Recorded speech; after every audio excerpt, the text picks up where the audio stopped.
Welcome to the Fear and Greed Business Interview. I'm Sean Aylmer. Wesfarmers is one of the most interesting companies in the country, one of the few remaining conglomerates, best known though for its retail brands Kmart and Bunnings. Last week, Wesfarmers announced a jump in revenue and sales, largely thanks to those two retailers.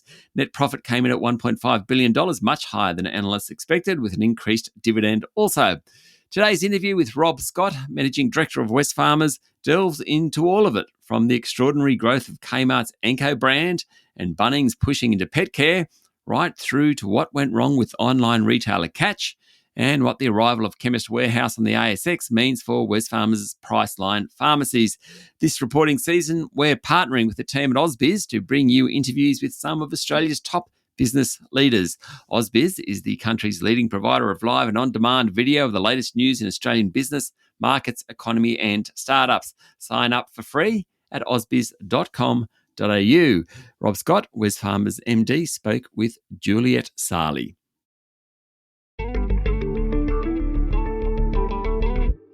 Rob, great to have you with us. I mean, first off, I guess in your words, some of the highlights from the half. Well, I'd say the highlight for us was recognising that last year was a really difficult year economically in Australia, especially for many households and consumers. To be able to deliver growth in revenues, in profit, and be able to increase our dividend in that environment, it's a real credit to the team. And that was really possible through the strong performances of our larger businesses, Bunnings, Kmart, and our chemicals, energy, and ferts business. And we really had to go above and beyond around productivity initiatives in order to manage those cost pressures, to keep our prices low at a time when consumers were really looking for value. You mentioned, though, that you don't think that the rate cut that we got this week is enough to really entice shoppers. And I flagged that to an analyst earlier who said, look, if Wesfarmers is worried, all retailers should be worried. What do you see in terms of, I guess, the outlook and consumers parting with their cash? Well, look, a couple of things. Firstly, if you look around the world at what's happened when different countries have gone through a rate easing cycle, it often takes more than just one 25 basis point cut. And remembering as well that interest rates are not the only thing that matters in the economy. Inflation is caused by a range of other factors as well. And in Australia, we are facing some cost pressures on energy. Building costs are still under pressure. Supply chain costs are some of those examples. So I think the Reserve Bank governor said it very well the other day, where she said there was a case to lower interest rates, but she was very mindful of the inflationary pressures that still exist. How much is the weak Australian dollar hurting Wesfarmers, and is it likely to cause higher prices at some of your areas, the likes of Anko, Kmart, Bunnings, Officeworks? Well, we called out the lower Australian dollar as having potentially a bit of an inflationary impact on many of the imported products that Australian households and businesses buy. But that is unlikely to flow through until later this year, because it takes time it's really the products that companies are purchasing today that consumers will be buying in the next 6 months that will flow through in higher prices. Now, in Wesfarmers, we've demonstrated through Kmart, Bunnings, Officeworks, that we can find ways to try and mitigate some of these cost pressures, because what we will be doing is doing everything we can to keep our prices low because of our everyday low price strategy. But I think we do need to be mindful that the lower Australian dollar, although it's good for a lot of our exports, will potentially create some inflationary pressure. So we touched there on Kmart, on Anko. What's the trajectory for Anko? How big do you see this part of your business becoming? Well, first and foremost, we're continuing to focus on bringing more amazing Anko products to life in Australia and New Zealand. They are our core markets, and we want Australians, New Zealanders, to benefit from the amazing value, the product innovation that comes from Anko. But we are starting to look at ways in which we can export some of that internationally. So we've recently opened a trial store in the Philippines in partnership with a local group. We have partnerships with Walmart Canada, with Mattel, Fisher-Price, with Carrefour in France, and also pursuing some other opportunities. So we would like to see some growth internationally, leveraging that Anko product and capability. but that will be a longer-term growth opportunity. Rob, what went wrong with Catch? Well, look, Catch was one of a number of investments we've made as we've tried to embark on our own digital disruption and digital transformation. In addition to Catch, we've invested over $2 billion in the last 5 years on improving our data and digital capabilities.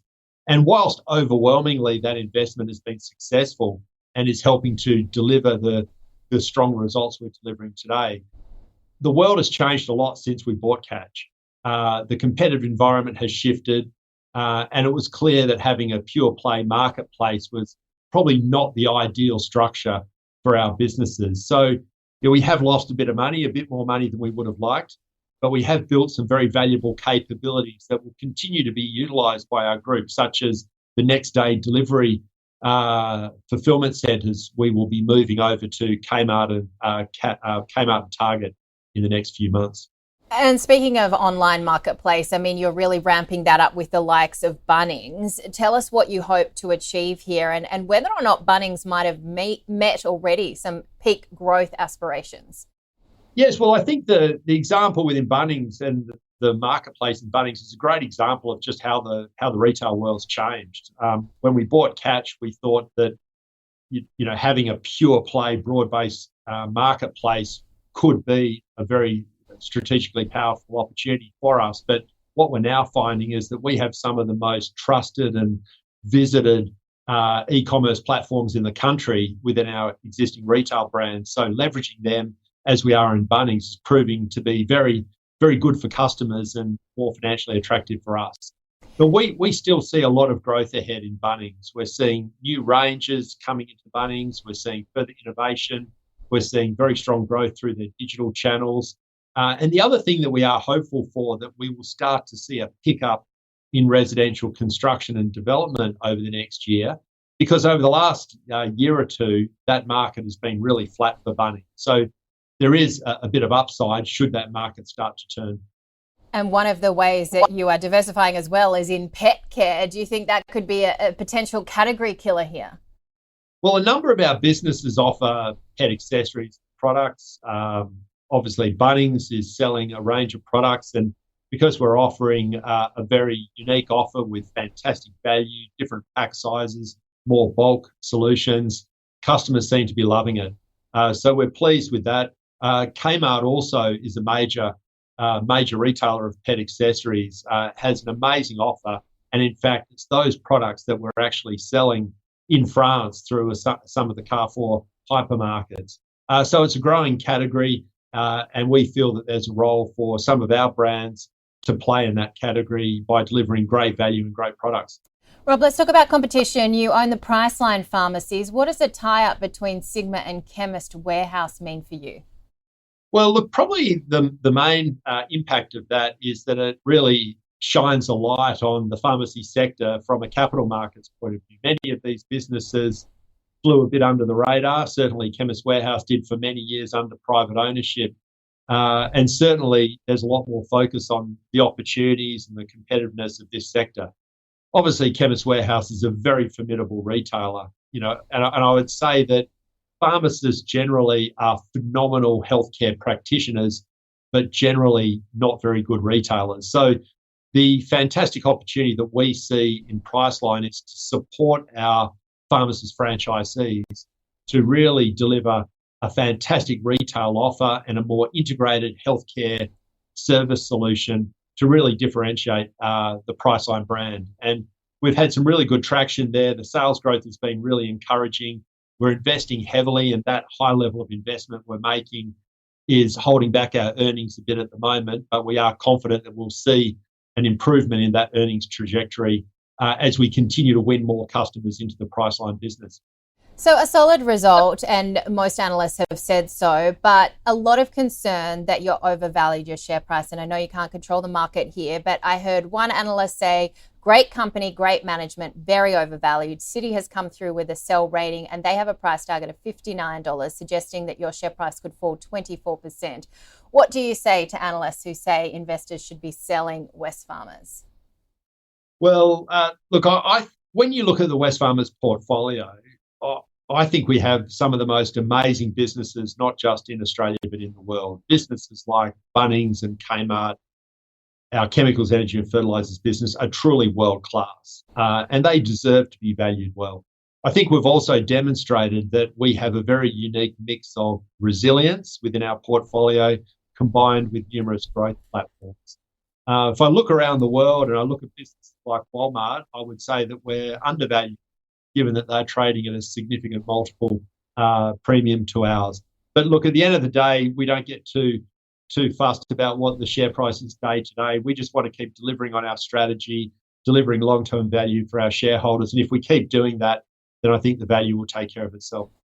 And Rob, just a word as well in an election year on how you're seeing the overall environment and I guess in terms of workers too, given that we had jobs data really just showing how tight the labour market is. Well, you're right that look, I think it's a great thing is that there is pretty close to full employment in Australia. That is a great thing. But there are some areas of real tightness within the labour market. We're still seeing that in some of the trades areas, in construction. They would probably be some of the areas I would call out. So I think we need to be very mindful of that because it's going to be those supply constraints, those skill shortages that will hold Australia back from a lot of the investment and progress and productivity work that we need to get on with. So we need to be mindful of that. Across our business, what we're demonstrating is that as our businesses become more successful, more profitable, our team members benefit. Over 50,000 team members in Wesfarmers also have Wesfarmers shares. So when Wesfarmers delivers good results, our team members and our shareholders both benefit. And we'll continue to focus on that, win-win relationship between Wesfarmers and our team.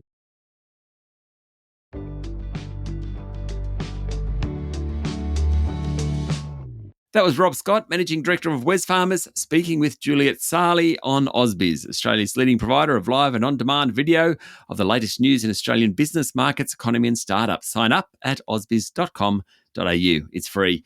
This is the Fear and Greed Daily Interview. Join us every morning for the full episode of Fear and Greed, daily business news for people who make their own decisions. I'm Sean Aylmer. Enjoy your day.